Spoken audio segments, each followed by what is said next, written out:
and welcome to the Napoleonicist. Today we are going to have another one of those huge discussions that have become really quite popular amongst listeners. Folks might have seen, if you follow me on Twitter, that a few weeks back I put out a question about what is the greatest painting on or from the Napoleonic era, and got a whole host of brilliant suggestions in response. So I decided, well, hey, why don't we actually sit down and have a mature conversation about it?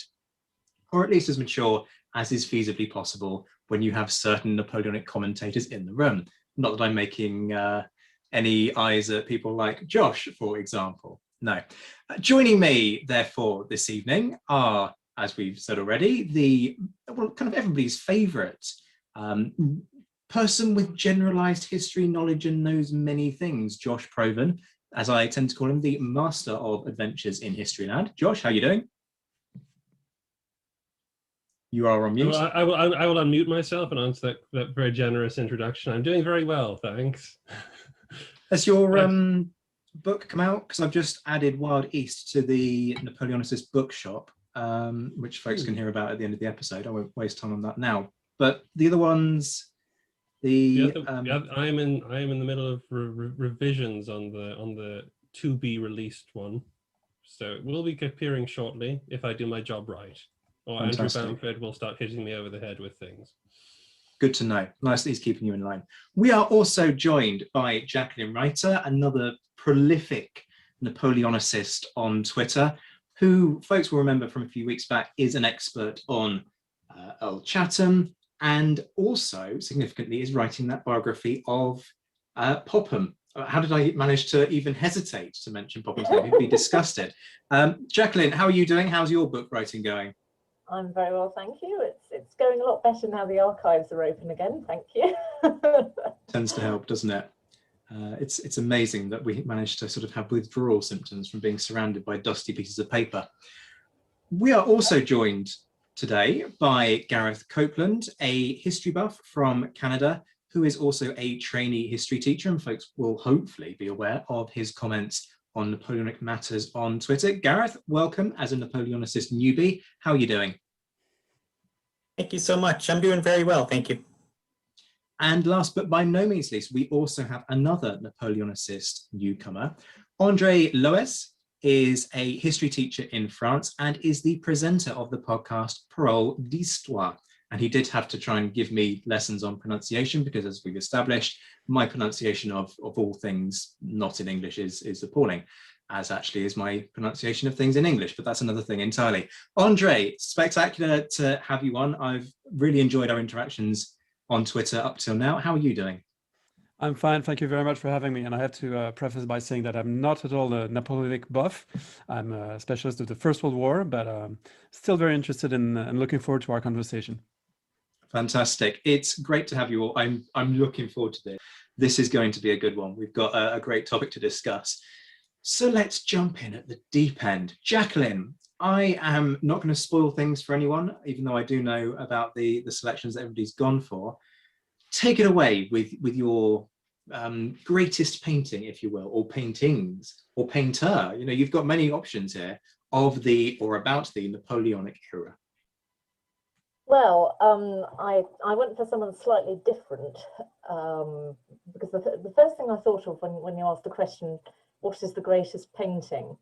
I thought, well, it's got to be something from the Napoleonic era. It's not something painted afterwards, commemorating it as history painting, because that tells you more about the people who painted the history painting than it does about the era.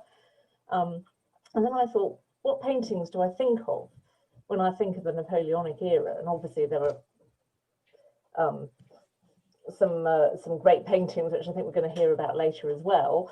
But the one I went for in the end was something that stuck with me ever since I went to an exhibition at the age of about 16 in Washington, DC, about this chap, Louis-Léopold Boilly, who, as you can see, impressed me so much I bought the book of the exhibition. There were two paintings particularly that I wanted to talk about, because Boilly is very much painting life.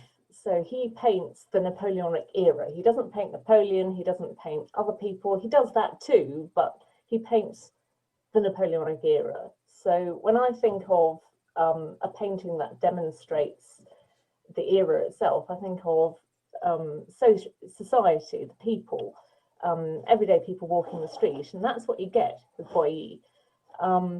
So the two paintings I picked, I'm going to have to look at the names because I can never, they're quite long. Well, one of them is quite short. It's a game of billiards, which obviously shows a group of people playing a game of billiards. And the first thing you notice is that it's pretty much equal parts men and women, which I think is quite unusual. And they're all having a lot of fun. This book that I've got here, which I'm looking at right now, just sort of cribbing from it, seems to suggest that it's entirely about sex. I'm not entirely sure this is true. I think there's a lot of that in it, but I think it's more about having fun and just enjoying life. And I think one of the most significant things about this painting is that it is really showing normal people, middle-class people, people that you and I might meet in the street, doing something that until not very long previously to the painting having been done, probably wouldn't have been able to play billiards very much. It was very much an aristocratic game. So it kind of it encapsulates the France of the period. And you know, just look at the picture. They're going to talk to you. They're in mid-conversation. There's a bit of an argument going on the left. There's a guy peering down a woman's decolletage on the right. And obviously there's a lady leaning over in a rather suggestive position to take a shot at the billiard ball in the middle. It's just marvellous. You can stare at it for hours. And one last thing to notice on this one is that Boilly usually puts himself in these paintings, and he's just in front of the door, slightly to the left, looking directly at the viewer with a slight smirk on his face. So that's that one. And the other one I wanted to talk about is, this one's the one with the long name, The Public in the Salon of the Louvre, viewing the painting of the Sacre.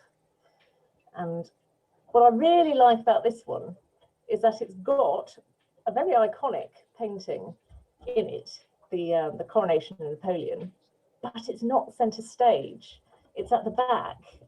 It's very much there, but it's not what the painting is about. The painting is about the people in front of it. And again, to me, this kind of shows that the period isn't just about people like Napoleon or the Duke of Wellington. It's also about the people who lived through it, who saw everything happening, and who had to experience a 22, 23-year-long war and get through it somehow. And all these ordinary people are just looking at this painting. You don't know what they're thinking.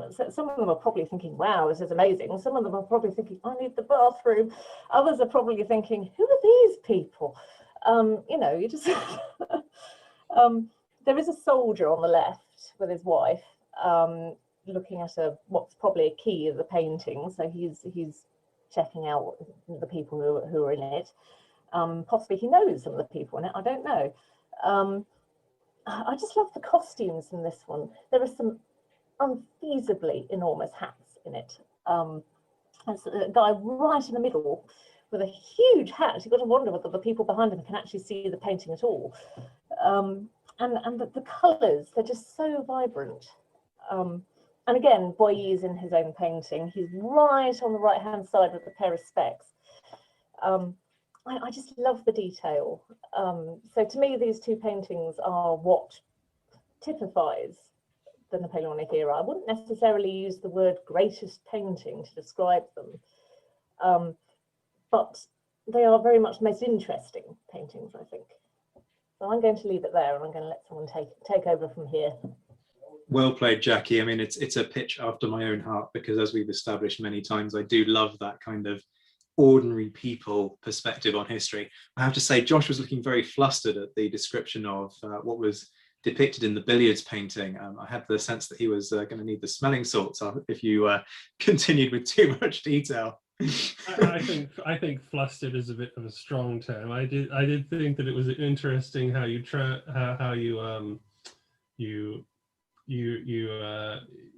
progress from describing the pose of the lady bending over the billiard table to being able to stare at it for a long time.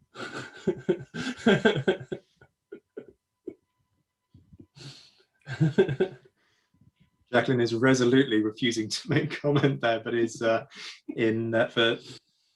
folks who aren't watching this on YouTube, is almost in stitches about this.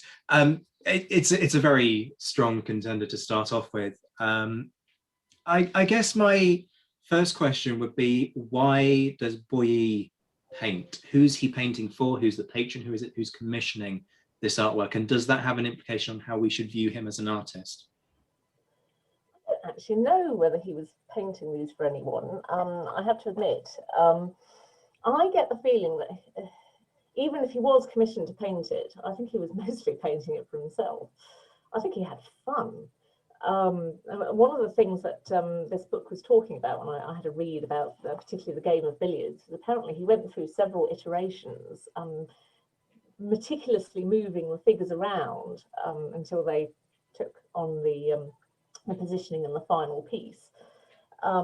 So I think, he clearly thought about it, he clearly designed it in a particular way, and it looks like he really enjoyed painting them.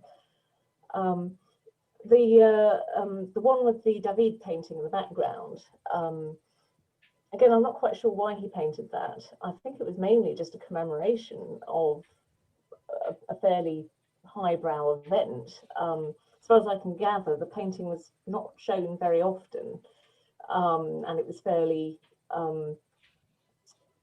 strongly orchestrated when it was shown.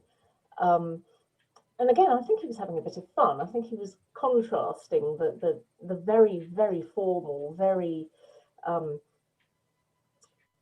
stylized portrait of Napoleon and his court with the people, and trying to say, what's going on here? Who is more important? Is it Napoleon the emperor, or is it the people he's reigning over? It's probably a bit of both.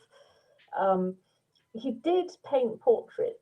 And I think he painted Robespierre, he painted a few other people as well. I'm not so keen on his actual portraits, personally.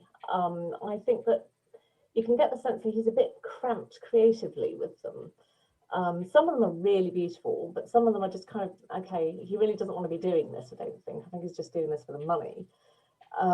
But with these big portraits, with all the people and all the life, I think he's really putting himself into it. And in terms of impact, when art critics, of which I have to say I am not an art critic, I just kind of look at things and have a very kind of, what's the word, plebeian, shall we say, perspective on, that's a nice painting, that's done really well. I can't draw like that because I still draw like a 4-year-old with stickmen. So I'm really not in a position to critique anybody's paintings. But people who know these things, what do they say about Boyer's impact and his style and his contribution to art during this period? Well, I think he's pretty well known as someone who does, he painted, he was of the era, so he painted the people who wouldn't have been painted before, middle classes, the lower classes, people who wouldn't have been in a position to be painted in the past. So I think he's significant in that. He wasn't obviously the only one doing it, but he was a bit of a historian with his paintbrush. He's depicting everyday life, but it's a little microcosm of what was happening. And I think that's what makes him so significant to me. I'm not an art critic either. I don't really know much about art criticism. I don't know how Boyer stands in that world, but I got the impression from reading up a little bit about him that he is quite well known for having this touch which sort of brings people to life. He's quite significant in some other ways as well. I was quite curious to see that he was the man who invented the term trompe-l'œil, for example. I don't know if you know what that is. It's where you paint something which looks like it is real, sort of coming at a three-dimensional object. I remember when I went to see the exhibition they had a lot of these that Boy painted in the exhibition, and some there was a smashed glass with loads of shards of glass lying about, and it looked properly real. He was, you know, this guy could paint. He really could. I don't need to be an art critic to be able to say that.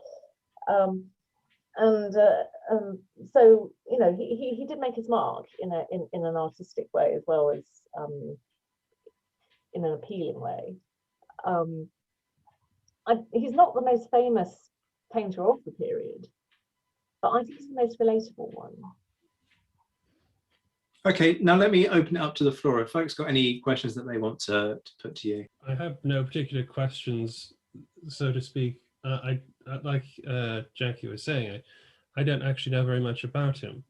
I have seen the paintings before, and I absolutely love the billiard table one. I love this particular style of art, where it is essentially a crowd scene, and you can spend hours just looking at all the little details and all the faces and all the stories, and so I completely agree with the brilliance of this selection. I absolutely adore them. I agree. Andre? Yeah, I think it's very fitting to start with paintings that are not of Napoleon himself, because it also reflects, in a sense, a shift in the historiography, farther away from the great man and looking into the people, looking into daily lives, and I think that's a large trend, at least in French historiography, of the First Empire nowadays. So I think it's a very good choice in that sense. Thank you. I also think it was a brilliant choice, and one of the things I really liked about it was that if you think of Napoleonic artwork, almost everyone immediately jumps to Jacques-Louis David, and to see the coronation painting in the background, but it's not the focus there, really lends a sense of realism to the painting itself, and shows that no, the propaganda is not real. What's real is what's in the foreground of the painting. Jacques-Louis David he's nothing. Like, yeah, he's a good painter, but his work is not reality. This is reality here, and something that I really enjoy when looking at it. This is turning into a staggeringly harmonious episode. I'm not sure we've ever had a situation where we just turned around and gone, that's a great choice. Let's see if we can keep that kind of positive momentum going. Jackie, thank you very much for that. We're now going to go to Andre. We've talked about something that perhaps people wouldn't have associated with the Napoleonic era per se, even though it is of the time. You've gone for something which people will associate with the Napoleonic era for a very good reason. Take it away. Absolutely. Even though it was not painted during Napoleon's lifetime, it was painted in 1840. And it's the painting by Paul Delaroche, who lived in the first half of the 19th century. And it's called Napoleon at Fontainebleau. And it's his first abdication in late March, early April of 1814, just after his final defeat, the invasion of France, and right about the moment that Paris was being taken by the Allied forces. So I like this painting because it's also in sharp contrast to all the imagery that we're used to. Of course, Gareth mentioned David, and we could also point to Gros, Ingres, Gérard, all these either dashing pictures of the young Bonaparte crossing the Alps, very thin general leading his army into battle, or very regal coronation pictures with full regalia, with full main coat, etc. So this is, of course, in sharp contrast because it's the dejection of defeat. He's exhausted. He's about to sign the Abdication Act. He's gotten very fat. He's obviously very weary. He has muddy boots because he's just off his horse and in the middle of the night and unable to go to Paris, which is now occupied. He's thrown his hat on the floor, his coat on the sofa, and he's obviously alone and probably feels betrayed. And it's a very, very poignant picture in a sense. And also, I think it goes very much along with the time, and we will talk about it a little bit more. It's because we're in 1840, we're at the height of the Romanticism in France, and so it's very much an image of a pathetic martyr in a sense, and it's very striking, in my opinion. Andre, thank you for that. That was a real tour de force on what is a brilliant painting. I have to say, this is another one that is kind of after my own heart in terms of if there's any picture of Napoleon that I absolutely adore from this period, it's the Delaroche. That visceral kind of realism of, for somebody who couldn't have been there in the room with Napoleon, to get the emotion on his face and what he must have been thinking at that moment in time is just incredible. You can keep Rod Steiger in the 1970 Waterloo film, and that sort of outrage, that moment that he's captured in that painting of it's all over. It is just incredible. I guess I'm going to ask you the same question that I put to Jackie, because it is kind of significant for all of these paintings in a sense. Who's Delaroche painting for, first of all? Well, I think he's painting for the French public of the July monarchy, and I think this is a very important point. The July monarchy is the regime that took place in July 1830 after the Restoration. So basically after Louis XVI's two brothers ruled and then died or went to exile. So we have a new monarchy, which is a sort of a British-inspired parliamentary monarchy, and which has a very different relation to the Napoleonic era than its predecessors, because of course for the brothers of Louis XVI, well, Napoleon was the usurper, so the memory of Napoleon was a very touchy subject. And Louis Philippe, the king of the July monarchy, is in a very different position. He, in a sense, he needs the Napoleonic aura, because he knows that a lot of people in France are fascinated by it. It's also the height of the writing of Stendhal, of Balzac, of Dumas, of all these writers who have incorporated Napoleon into their own romantic depictions of the era. So I think Louis Philippe needs very much to draw on the glory, on the prestige of the era. And it's no accident that this painting is in 1840. And it's the same year that the French monarchy stages this enormous event, which is the repatriation of the body of Napoleon, because they managed to negotiate with the British that his body would be repatriated from Sainte-Hélène. And this turned into a huge celebration, and hence the two Invalides and the sort of huge commemoration that surrounds it. It's both a snapshot of 1814, but it's also very telling about the context of the July monarchy in 1840. And how is the painting received by the French public when it goes on display? Well, it's received, I think, ambiguously, because Delaroche is a little bit in the middle. He's not quite as romantic as Delacroix or Géricault, the other great leading French painters of the time. So he's not very well regarded in artistic circles, who think that he's a bit too conventional. But he's also not painting the sort of traditional battle scenes or traditional regal scenes that are associated with history. So he's in a much more intimate tone. If you think of his other paintings, there's one of Charles I being insulted by Cromwell's soldiers. So he's very interested in these sort of little moments in time, almost intimate moments of attention, a character facing destiny. And it's not exactly, I think, the majority sensibility at the time. Thank you very much. Let me open it up again to the floor. Folks, any questions, any comments on what is a serious contender? Well, once again, whenever I talk about art, I never really like to criticize it terribly much. I just enjoy talking about it. So again, I'm in full agreement that this is an iconic painting. It's probably one of the best known paintings of Napoleon. A lot of people, I believe, are surprised to know it is not a live portrait. And for that very reason, it has to stand as a testament to the Napoleonic era, because the subject, this is Fontainebleau, it's telling all of this, trying to tell in one moment the story of the last years of the war, of the Napoleonic Wars, of Napoleon, and now hinting at what next. So it is a very powerful piece.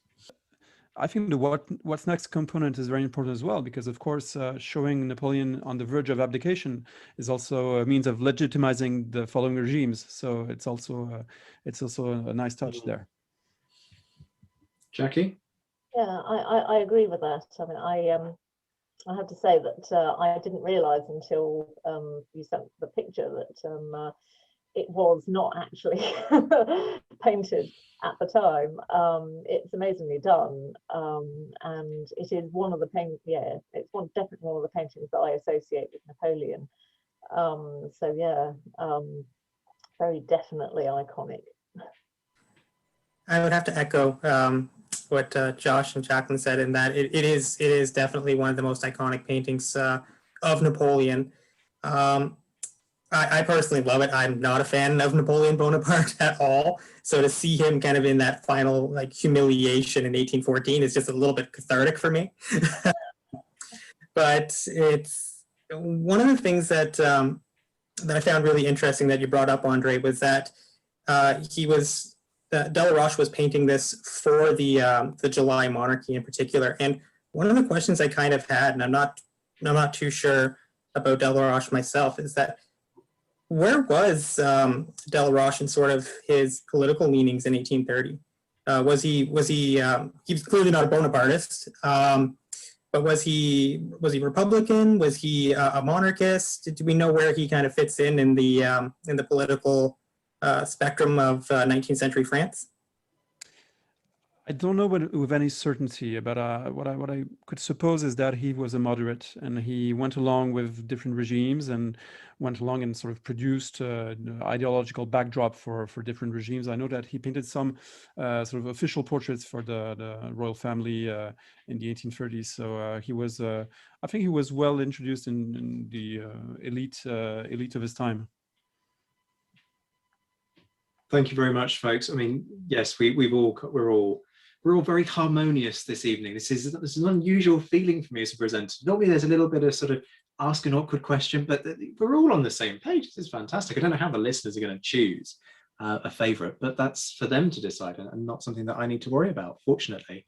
But yeah, as we say, the Delaroche, that realism, the emotion, and also I'm completely with you, Gareth, as somebody who is quite outspoken about not being a fan of Napoleon, to be able to use that as a counterpoint to the great propaganda portraits, if you will, the Davids and so on, and say, okay, that's how the story starts, that's how Napoleon wants to present himself, but actually here's how it ends, is just incredible and really useful.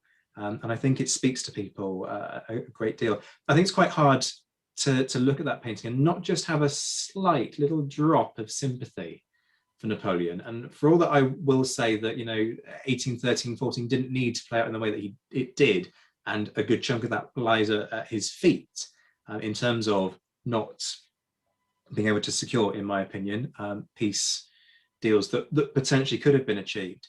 When you look at that, you really do get that kind of hit of, that's the human element of the man, and remembering that human element, I think, is really important. So thank you very much for that, Andre.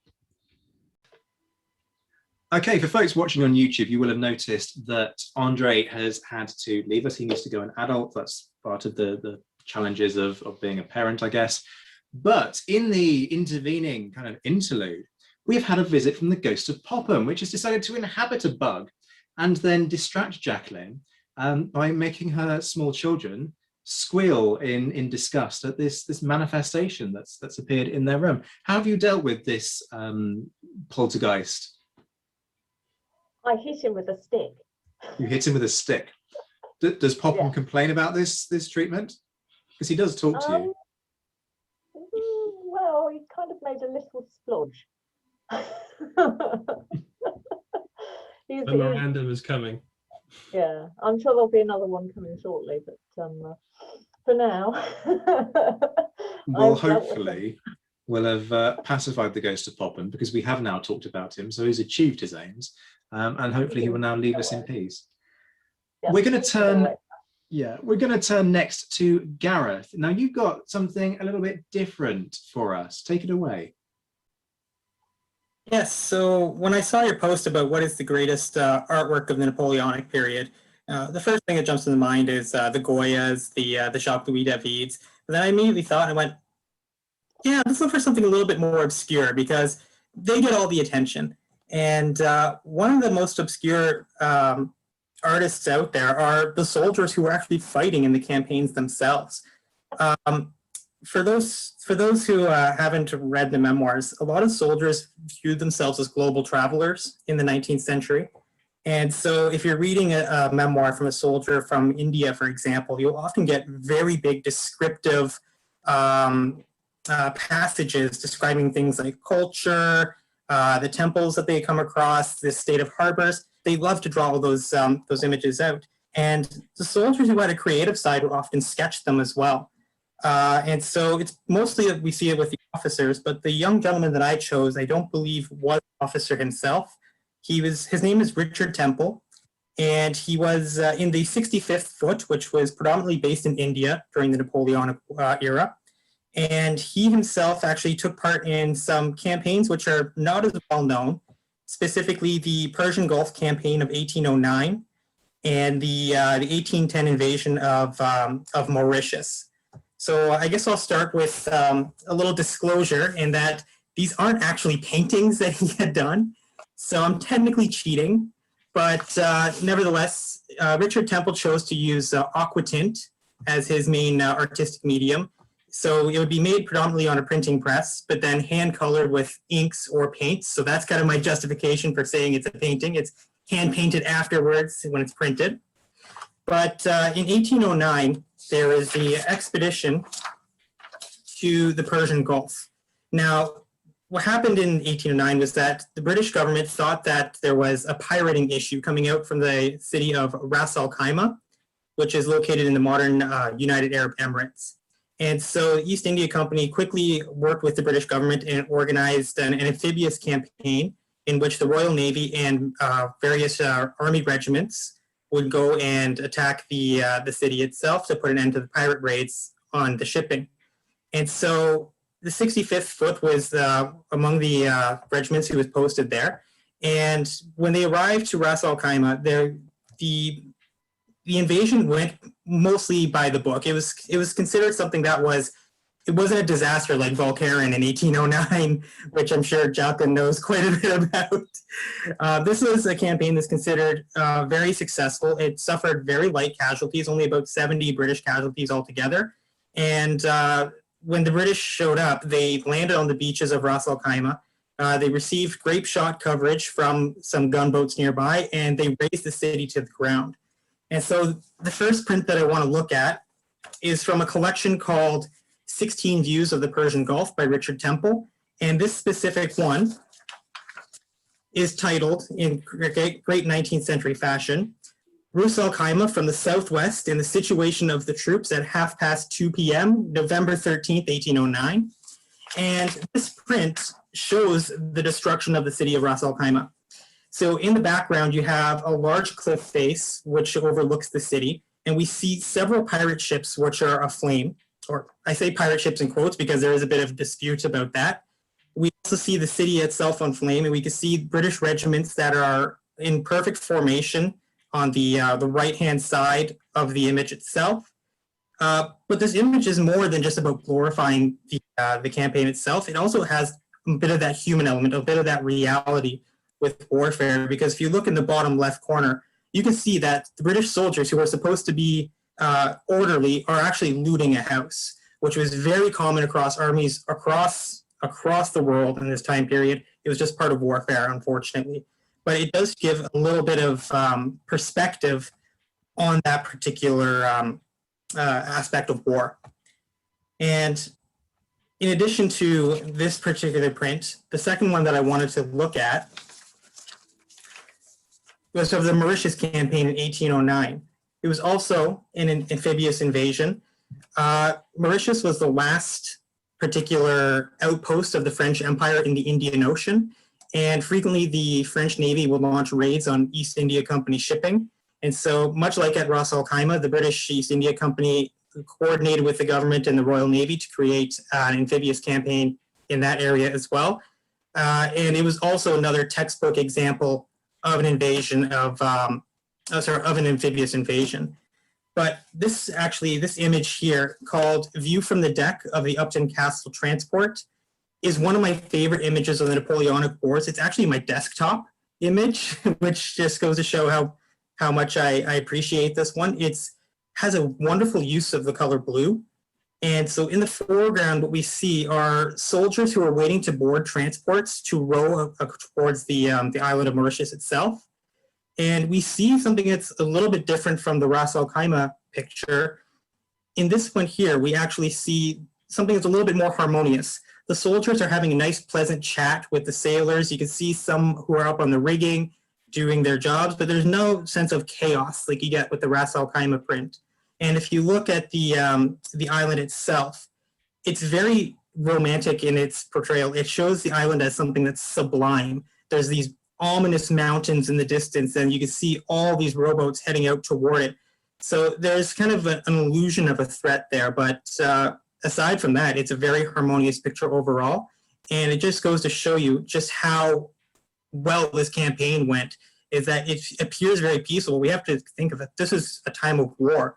And this was something that was potentially terrifying for the men who were involved. So it's one of the reasons I find it particularly interesting myself. Gareth, thank you for another fantastic pitch. I'll give you a sense of how much I like the Mauritius painting. In 2019, I did a conference at King's College London with Eamon O'Keefe and Will Fletcher, both very good friends of mine. And we all decided that the conference image was going to be the Mauritius painting because we just loved it that much. So another one that just completely speaks to me. Not that I'm biased or anything, but you know, it's a great painting. What else can you honestly say? I mean, I'm sitting here trying to think of what awkward questions I can ask you, which is quite difficult because it speaks so much to me, and particularly coming from a soldier, it offers a very different perspective. And yes, okay, you can make the argument to what extent is this a romanticized image? Actually, you've made the case that, you know, he's got plundering in the other one, so not hugely romanticized. You know, there's some gritty realism in there. I guess an obvious question is, what other examples do we have of soldiers painting during this period, and where does this fit in relation to others? So I find the topic of soldiers printing is one that I find is rather unexplored, but we do see examples coming up often in memoirs. So the officer, Lieutenant Colonel Thomas Staunton St. Clair, did a lot of images. He did, in his memoir, A Residence in the West Indies, he has quite a few images of alligators, of giant snakes, all sorts of terrifying creatures in the jungle itself. He also did a print, actually, of the Peninsular War, of just daily life, what it's like to be in a garrison or in a camp while waiting on for the next order to march out. So in terms of, from what I've seen of soldier art in this time period, it's pretty part of the course. I find it has a lot of the same details. It shows what a good campaign would be. It has an emphasis on order. And I would have to say it has a little element of realism to it as well. So it tries to blend the romantic with the grittiness, as you point out. And you talked about how it wasn't coloured until quite a while after the events. I think it's fair to say, you know, when you're going through that production process and the aquatints. Is there a sense of it being doctored in that process? So were certain bits kind of left out of originals, or is what we see actually the original sketch just put into a form that could then be processed that bit more easily? I think it is doctored, for sure. So the campaigns that Richard Temple was in, they took place in 1809 and 1810, but these collections were not published until 1813.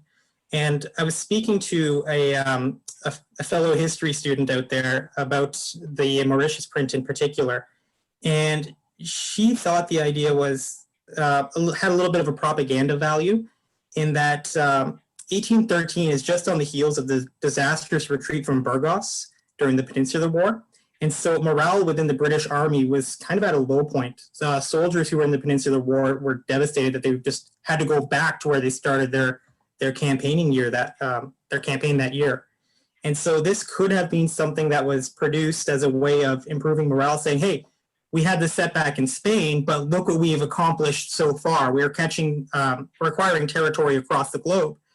but we don't know the answer for that one for sure. But it is an interesting thing to point out that it comes in the aftermath of the retreat of Burgos. So I think there is a little bit of doctoring for that reason for sure. Let me open it up to the others in the room then, rather than dominate the discussion. Josh, Jackie, what are your thoughts on this one? Again, I'm a very large fan of soldier artists. You see an awful lot more of them coming into history books and things like that from this period. Well, from the late 18th century onwards, actually. This sort of starts around the American Revolution in terms of popularity of officers, especially sketching stuff, because officers are gentlemen and gentlemen are supposed to know how to sketch and paint. And some of them are very talented at it, actually. And by the time you get to the Crimean War, actually, everybody's painting stuff. Yeah, the ones the Napoleonic Wars have this particular style about them that is very distinctive. It's, you know, all these soldiers are very well proportioned. They've got nice, elegant limbs. They're quite well. The formations are very neat, and there's always some guy doing something, someone dying heroically somewhere in a corner somewhere,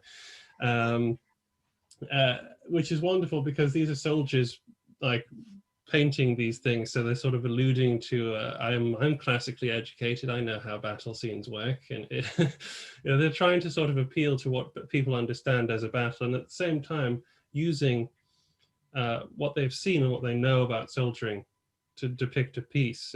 And of course in the Peninsular War you have people like Batty and Graham doing it as well, very some nice ones of the crossing of the Bidassoa, which is rather good as well. So I think it's a very original idea to go with soldier painting, and I think it's also a very original soldier to pick. And equally, to just pick up on that point about, you know, everybody's very well proportioned, contrast that with Gilray, which is why I love Gilray and the other caricaturists of the period, where you have quite portly officers and emaciated rank and file, and all of these, the proportions are grotesque quite deliberately, to cast a very different light on things. Jackie? I really love these. I have a big question though, which is, presumably these were based on sketches that he did on the spot, but then published afterwards. Who published them? That is a very good question. I could not find the original ones myself, so the ones that I did come across were digitized through a database. Yeah. But I could not find the publisher info for them in particular. So Okay. Yeah, that is one that's definitely one of those mysteries looking to be answered. Because I was just wondering who would have been buying them, and presumably the publisher would have been a clue for that. But, and you're not going to believe this, by the way, but there's a Popham bingo moment here. No, no, I don't believe it. Oh wait, it'll be one of the campaigns, isn't it? But hang on, I mean, I say I don't believe it. No way. No. But why are we surprised? If you find a stupid island that nobody else cares about, then Popham is going to have a plan to conquer it, all right? Yeah, I had to work this out still, but he had a plan that he drew up in 1807 to attack Mauritius. And as far as I can see, the plan that was actually put into action was almost step by step what he proposed, except that he wasn't there. That was part of his proposal. He was going to be there. So that is the Popham bingo moment. I've now shut up about Popham. The man is My theory is that he's just masterminded everything. He's like the sand in your picnic when you go down the beach. You know. Now here's the ants. We've covered this. Gareth, thank you very much for a brilliant contribution. Last but by no means least, we turn to the master of history land, Josh. Right. Well, let's get things rolling for the finale then, shall we? I think I have read somewhere, and I tend to agree with it, that a great piece of art must achieve a few things to be recognized as such, and the artist must successfully capture a time, place, and an emotion in a way that allows the viewer to realize it all in a glance, and at the same time allow them to reach this sort of realization through contemplation, right? So you can immediately get everything, and then stare at it for ages, and sort of it'll come to you. Now, when our generous and good host asked me to if I had a pick for this, my immediate reaction, as what someone said earlier, was actually to champion David, because surely he captured all these things a dozen times, and widespread agreement would attend me if I was to say Napoleon crossing the Alps or the coronation were the greatest pieces of art created in this era. But then I thought again, as my own nature mocked me for choosing a subject so fully in the limelight and so drenched with imperial glory. At a human level, I think the Revolutionary and Napoleonic Wars were disastrous events. Because of these cataclysms, millions of lives were altered, changed, and just downright ruined. And that made me look again at David's conquerors and odes to power and classically inspired triumph. This is the work of a genius. I think that's true, but a sycophantic one, glorifying and almost deifying Napoleon like a Roman emperor. Apologies for that weird sound there. That was some Dell update. It's David haunting me for my calling him a sycophant. Yes.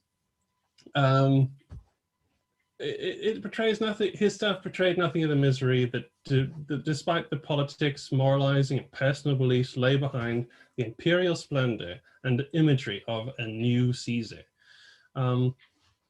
There's a quote that goes something like, "Know therefore that war is an accursed thing, which the wise man uses only if he must." I think that was written by a Chinese poet in the Tang dynasty called Li Bai. So when I grew up, basically, and my appreciation of military history came to decide that war was indeed a bad thing and a nightmare, and yet, you know, I couldn't go with them anymore, because none of the great pieces of his art show this trauma, except in a highly stylized and melodramatic manner sometimes. And almost nobody does, actually.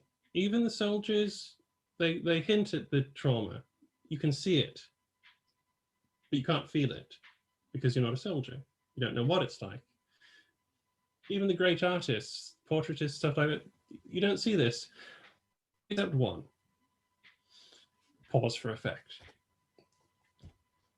And so my mind turned to that shadowy place that I indulge in times of melancholy, that haunted quarter where I allow the nightmare images of Francisco de Goya to reside. I have a complicated relationship with Goya, but first, they're the epitome of everything I don't like about art. The colors are dark and ill-defined, and I used to think that the figures are squat and bulky, and as if the image is like distorted by a computer screen. And they were too graphic, I thought, and they were overrated. But as time went on, I began to change my mind to the extent that I now recognize the genius in what I previously despised, basically. And that's why I now present as my choice for the Napoleonic era's greatest artwork, Goya's 2nd and 3rd of May. So the art critic Robert Hughes says that in war, or the portrayal of it, ineloquence is best. And what does that mean? I think it means just show the viewer what it is. Don't try and tell too complicated a story. It's war. Show the war. And in the painting of the 2nd of May, you see the citizens of Madrid at the height of the rioting that sparked the Peninsular War. And despite that, despite the fact this is a rendering of a real event, laden with historical significance, Goya shows us a brawl. The composition is pure chaos. Not studied chaos, it's just pure randomized, brutish, traumatized violence, throwing out everything the last 400 to 500 years of artistic form and doctrine, and then stamping on it. The farthest thing from the lovely works of Bailly or Hogarth or people like that, in that he zooms much closer into things, so close that the lines begin to blur. and people are grappling with each other haphazardly. No one is posing here. They're all just fighting and dying, desperately trying to end each other before they're ended themselves. While they're slipping over a lot of blood-covered street. It's not a pleasant picture, this attack on the Mamelukes, and even the Mamelukes themselves, they're just trying to cut their way through to safety, while behind them a crowd boils up the street and all but devours one of them like a pack of animals. There's not a shred of classical heroism, politics, or morality to be seen in it, because everybody knows what it is. Goya trusts his audience. This is the 2nd of May. We all are very proud of this, but this is what it was like to feel the energy of that day. This is what it was like to be there. There's not a recognizable hero. No one is obviously the protagonist. The story is simple and brutal, like I said. And it's fear and horror swirling around in a big mess. And yet, although these things all strike you when you see it, this is the lesser of the two paintings, created as a set in 1814 to commemorate the start of the great struggle against Napoleon, when Goya was a deaf, tortured, misunderstood artist in his 60s. This is I think the greatest painting of the era, and it is Tres de Mayo.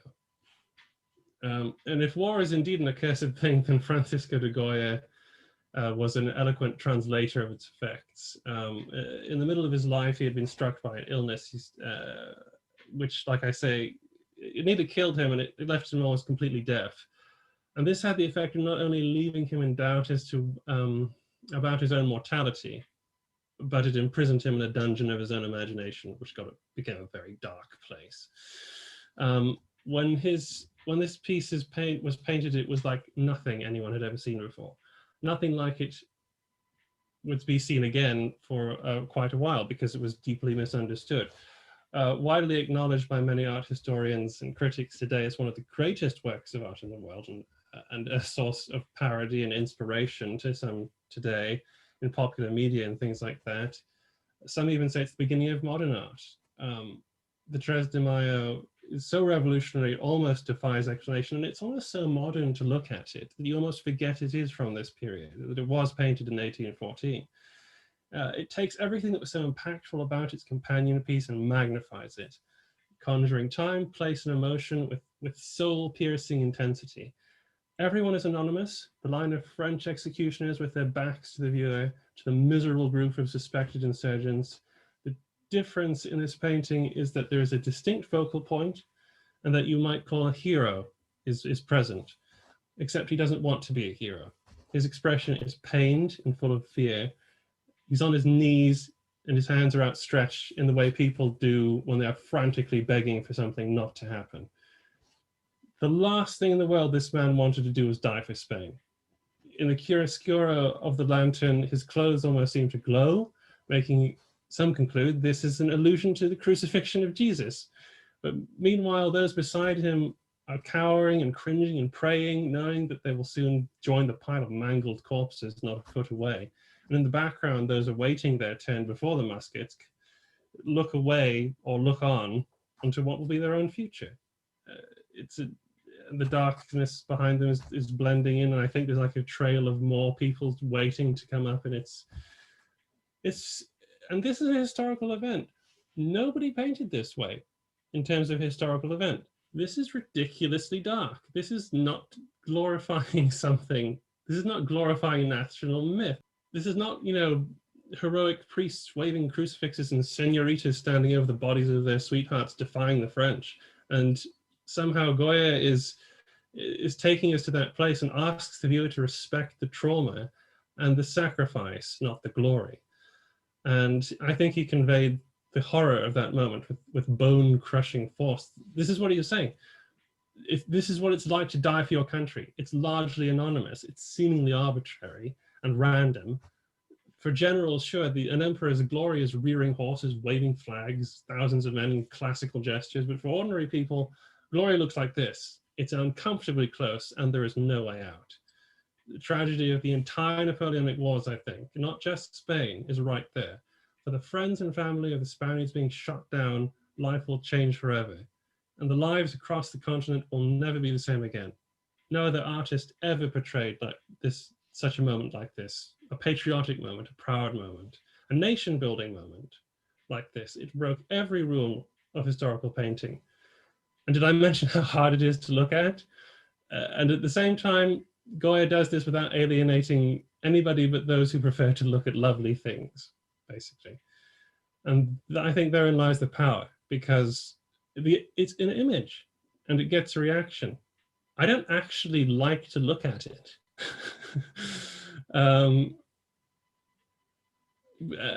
But that's there, and again, another sort of facet to it. We all like to have fun with our subjects. I myself can allow the reality of a conflict to sort of become distance as I discuss stuff about argue stuff about uniforms and strategy and tactics and politics, biographies and stuff like that. But because without war photography, it's so easy to lose sight of the burnt out buildings and the lifeless bodies and all these things that cover the landscape of a war zone. But when I allow things to get too sanitized, I guess I can sober things up pretty quickly by tremulously approaching that shadowy place and taking a look inside. The Napoleonic Wars are just that, I think, wars. And unlike most other artists of the time, even some of the soldier artists, and certainly more than David, Goya knew that.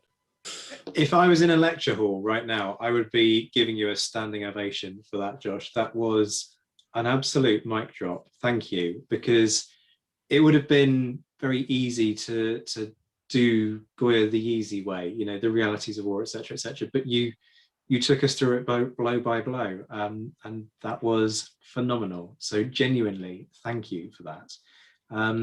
The one thing I would say is that it wasn't just your subconscious that encouraged you to ditch David. There was also a second conscious in that decision. Two guys on my shoulder. Absolutely. and that other guy was me saying, but you're not known for doing the predictable. Why are you going for the David? And I'm sure you were well aware that had you gone for the David, the thing I would be kind of pushing back at you is, yes, but it's propaganda. So well dodged on that score. But yes, you're absolutely right. I mean, it's so visceral. As you say, El Tres de Mayo is the darkness, in a way, is what kind of strikes you. It sort of sucked all of the light out of the scene. And as you say, you've got the odd lantern, everything sort of almost clandestine, apart from those who are awaiting execution. And you've also dealt with the obvious question, which is, to what extent is this a romanticized portrayal? But ultimately, it's not. So I'm exposing my biases here, not least because had I had to pick one to do tonight, I would either have gone for Lady Butler's infantry squares at Quatre Bras, or I would have gone for El Tres de Mayo, for exactly the reasons that you outlined. I guess reception. Where do we draw the line between how we as historians look at the reception, at how we receive Goya, knowing what it encapsulates, and artistic reception? And is there any sort of pushback about the styles that he's employing? Because as you say, we don't see anything like this for a long time. I mean, the next one that obviously springs to mind for me, not being a huge art buff, I have to admit, is the gassed soldiers from World War I, the ones who've gone blind, and they're all in that line, hands on one another's shoulders. It's not really until that I can think of something as iconic that we see again. So what's the critical reception, I guess, at the end of this very long question/comment? As far as I'm aware, the reviews were mixed, to use an internet term. A lot of people didn't like the brutalist kind of portrayal of what was supposed to be a very sort of glorious patriotic event. They also, a lot of people of sort of like you would call the Spanish Academy painters thought that it just wasn't good, technically speaking, because of the way Goya was painting at that time. This is not to say he was a bad painter, because even by the standards of classical standards, he was an excellent painter. And when he was, before he went deaf, he painted beautiful portraits and lovely sort of crowd scenes, as you see in many 18th century and early 19th century drawing rooms and things like that. But his new style, this darker style, was much rougher and much more personal and sort of exhibiting very, very modern ideas, what we would now consider high art. But definitely it was mixed. A lot of people didn't like it. It was misunderstood. And I think there's a point there for in the sense that people didn't want to remember the war this way in Spain. It was painted for the government. It was Goya's own idea to paint the 2 y 3 de Mayo, but he did it in Goya's own way as well, and that upset a lot of people because they were expecting something more like David. Why can't we have, you know, people sort of ripping open their shirt and saying, "Shoot me here," or something like that? Why can't we have something that we can sort of revel in? Why this darkness?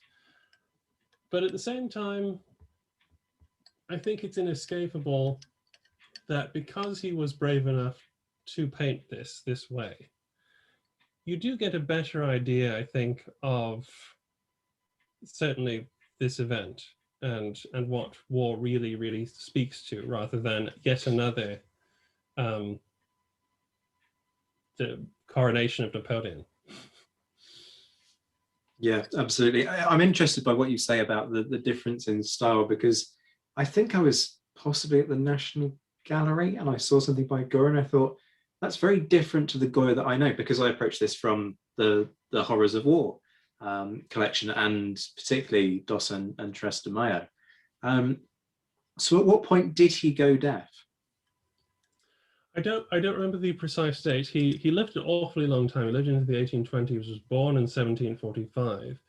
And it was almost in the middle of his life. Nobody knows what disease he got, but it almost killed him and it left him deaf. And people think that his sort of, the fact that he almost died himself and he was in a coma for a certain amount of time sort of influenced his much darker period. And I mean, if you think the disasters of war and the Dos and Tres de Mayo are dark, you should really Google Goya's dark paintings. They're literally called that, because you ain't seen nothing yet. And let's open it up to the floor again, because I've hogged far too much of this. So Jackie, Gareth, what are your thoughts on Goya? It's a good pick. It's yeah. It's not one I would have thought of immediately, I have to say. But now that you brought it up, kind of yes, that is definitely something I think it's partly because, like what you said, it's not really. It's so out of period in many ways. It's very modern. I was looking at it and I was thinking this is kind of like a proto-Guernica almost. No holds barred, nothing. It's just grim. Really. I would take a bit of an issue with you about the chaos depicted in the first one that you spoke of. I'm not even going to try the Spanish. I can do French. Spanish defeats me totally.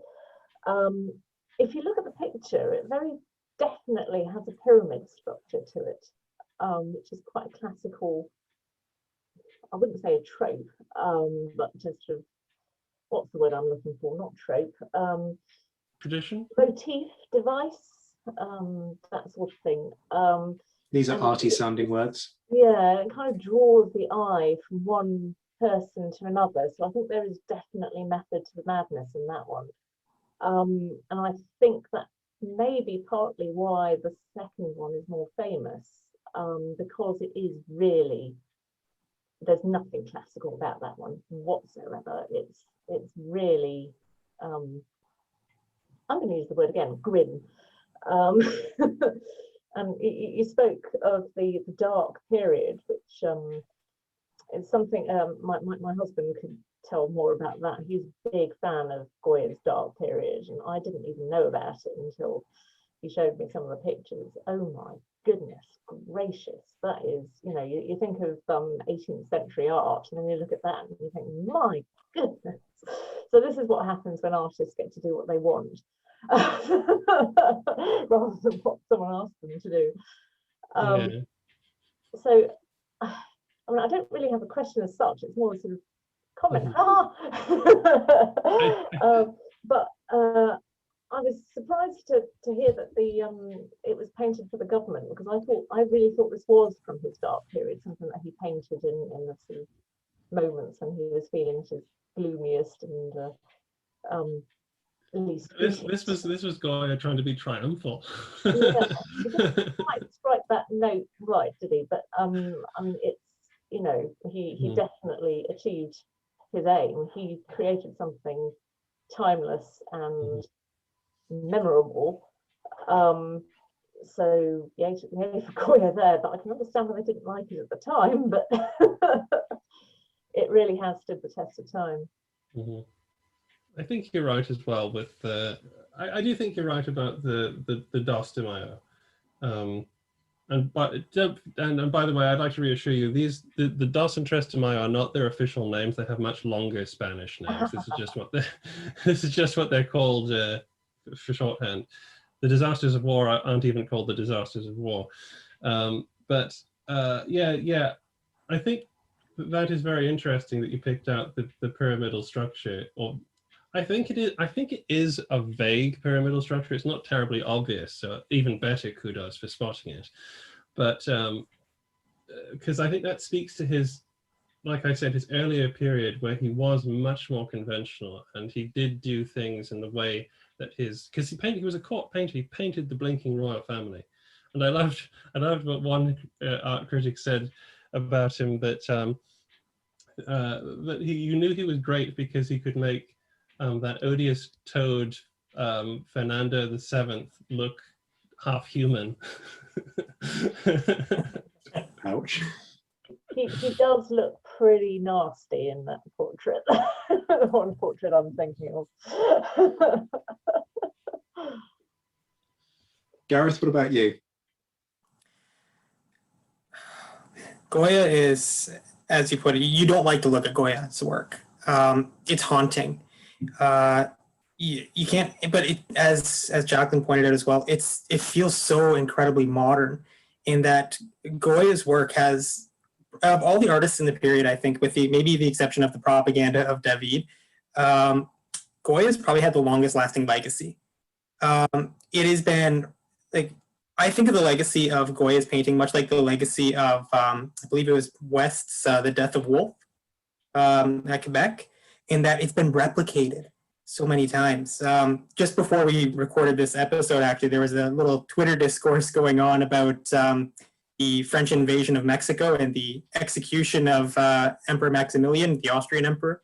And I actually have, on the topic of Goya, here's a little image here, which it's Goya. It is heavily inspired by the Tres de Mayo. Directly inspired, no doubt about it.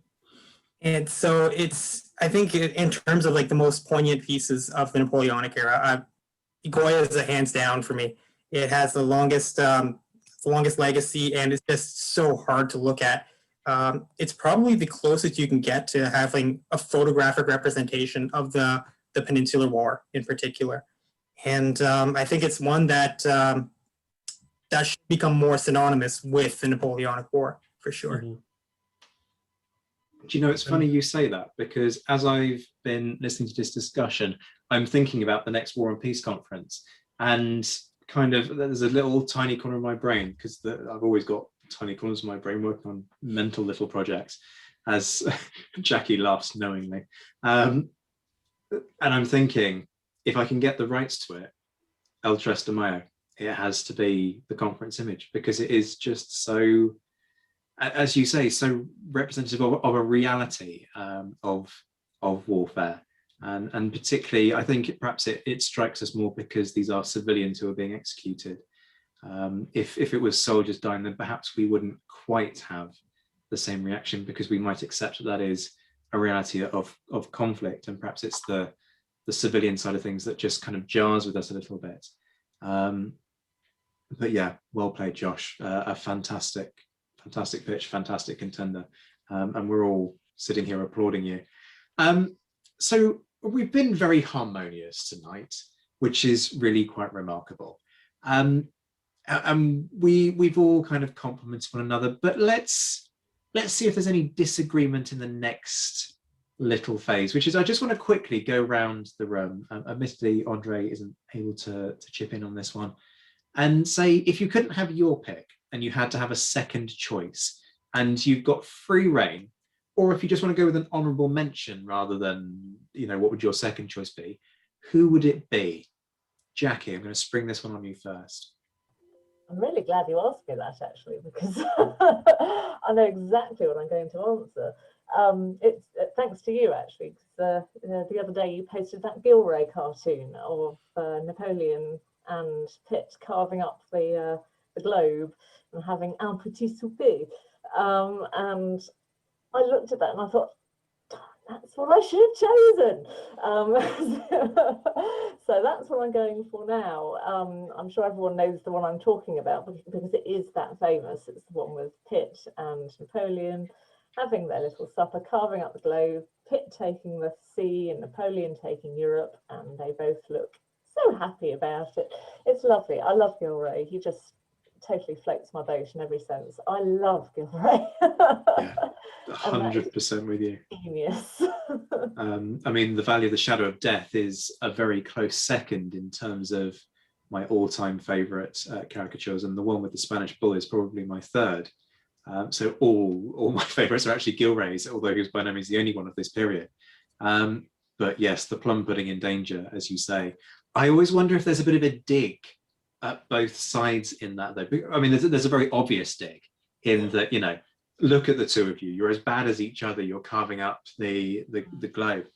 But I do wonder if there's just this slight sense that Pitt sees the bigger picture, because if you look at what they're doing, yes, Napoleon's carving off this slice labeled Europe, but what's Pitt doing? He's just taking half of the entire globe. You can have that little slice. I'll have everything else. And I do wonder if there's that kind of dig of greedy Britain, but also Britain sees the bigger picture. I don't know if you see that in there, or that's just my interpretation. I don't know. I mean, the one thing I noticed the other day when you put it up was something I've not spotted before, which is that England, or Britain, let's call it Britain, because they would have called it England. I'm going to call it Britain because that's what we call it now. Is right in the middle. It's not cut up by either of them. And that's got to be symbolic. Kind of Britain just sitting there going, well, yeah, there's this war going on over here and there's all this stuff going on overseas that we don't know about. Well, we're just going to sit here and, hopefully nobody's going to come and invade, but we're just going to sit here and sit tight and watch what's going on and find out what's going to happen. So I don't really know what to think about that. I think, yeah, I mean, obviously both sides are being massively caricatured. And of course, there's Napoleon, who's tiny with a very large hat. You might be right about that. I'm not absolutely sure. Gilray definitely did have a thing about the Navy. So you could be right. It's not something I've thought of. Gareth, what about you? Either an honourable mention or a second choice? Well, I actually really like what Jacqueline brought up with the propaganda images, but I would choose a different image myself. I believe it's called the British Invasion, in which King George III is the literal personification of Britain at the time, with the famous grenadier cap, and the invasion being launched looks like George III defecating on France. And so it is one of my favorite satirical images. I really hope we can post an image of it on the video here, because it's just hilarious, for one. But in terms of the honorable mention I have, I'm gonna have to echo Josh and say El Tres de Mayo, just purely for its depiction of the horrors of the Peninsular War and its lasting legacy. If I didn't know anything about the Napoleonic era and I saw that image, I would assume it came from the First World War, or even from maybe even the Spanish Civil War in 1936. Like, it's that lasting in popular memory. Absolutely. I mean, that was me thinking that because we had a French guest on today, perhaps, you know, this podcast would have managed to reach out to our friends on the near continent and ingratiate them. And then we champion a picture of our long dead king defecating on the French nation. Apologies to the 3 people, I think it is, who listen in France. Such is the lack of interest that this podcast generates in France. Setting aside the caricature, which is a great one, yeah, Goya, hard to argue against. Josh, what about you? Okay, so I'll just go with the one that I came up with first, although honorable mentions could fly, could take up the next half an hour if I was going to like ream them off. But I would go almost completely to the opposite of Goya. I would go actually to a later artist, even though I would never have chosen him for this, because I really wanted someone who was alive during the period, but I would be very tempted to go with Edouard Detail, who was a French Academy painter in the 1880s, and he served as a soldier in a chasseur battalion, I think, in the Franco-Prussian War. And he painted the French army in a brilliant way, in a brilliantly detailed, realistic way. And I cannot get enough of his stuff. I suppose, though, I would have done exactly what I did with Goya and thought of him first, and then said, actually, no, if I'm going to do that guy, I would do Meissonier, Ernest Meissonier. So actually, I would say Meissonier here. He did Napoleon in 1814. You know, the one on Marengo, grey uniform, muddy field, dim column of soldiers in the background, lots of angry looking marshals behind him. I would have gone with that. Fair enough.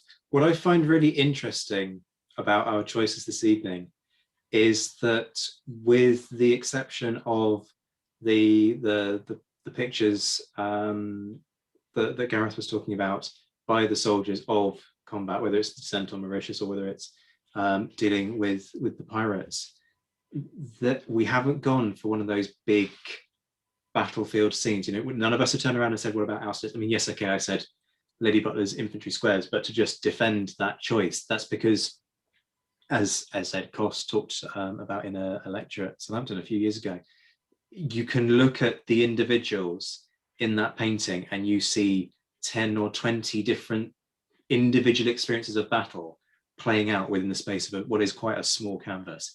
It's incredible in terms of showing the diversity of experience and its impact on the human mind in the heat of battle. It's just a staggering painting. But we haven't gone for, you know, the Guards defending Hougoumont. We haven't gone for Austerlitz or Borodino or whatever it might be. We've all gone for things that speak on a human level rather than something big and glorifying, which I think is interesting. Perhaps that's a historian's perspective. Perhaps it's just the fact that I picked people who kind of have a similar mindset to me on these things. Perhaps I rigged it and the whole thing is deeply flawed. But I'd like to think that it's a positive indication of how we view art. It's been an absolute joy. I don't even know where we're at in terms of length of recording, but I'm sure the listeners aren't fussed. It's been a brilliant discussion. So Jackie, Gareth, Josh, and oh, he's not here anymore, Andre, thank you very much for this. This has been fantastic. Thank you for having me.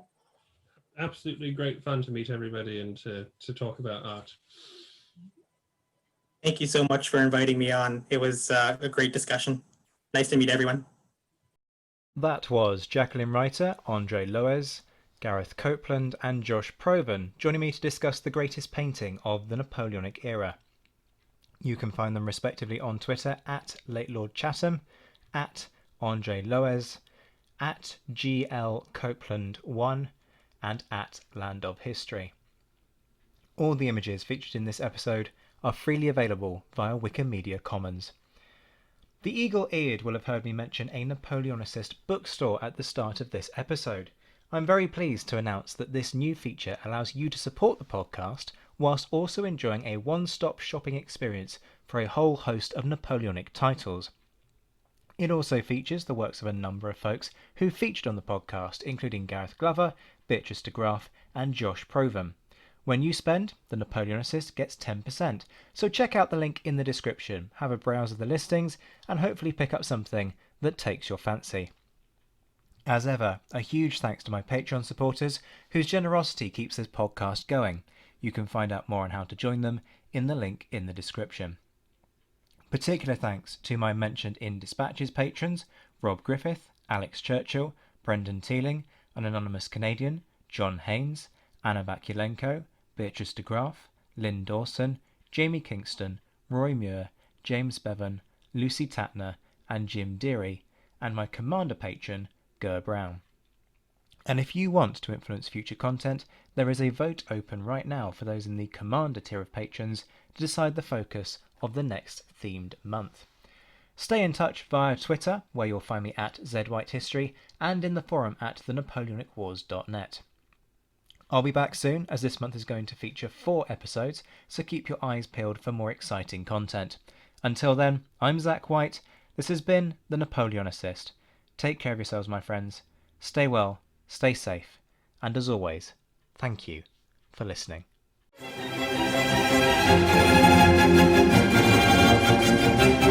Thank you.